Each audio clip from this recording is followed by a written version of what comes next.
día de sol. La muchacha desnuda toma el sol, se vuelve su fuego.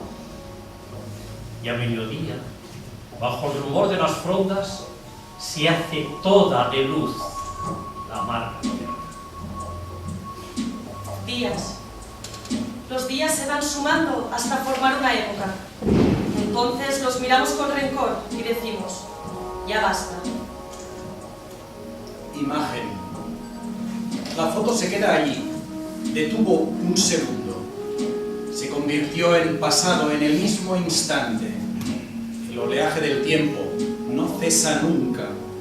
La vejez nos distancia a cada minuto de la imagen inmóvil donde quien fuimos contempla a fiel el muerto que seremos.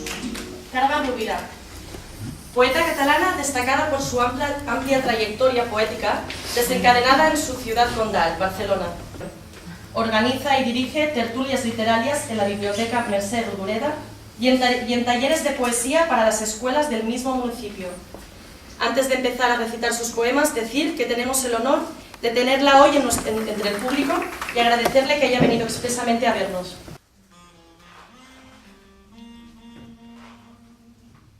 Amor treballat de carn i fantasia. Si entra el sol per la cambra, poc importa.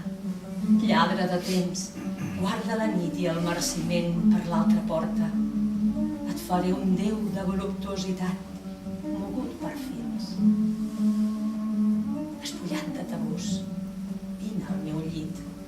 I sortiràs vestit d'hipocresia, solitari amo de no res. T'ofereixo el que jo tinc, el que volies, un tabú, despullada de tot dins del meu llit.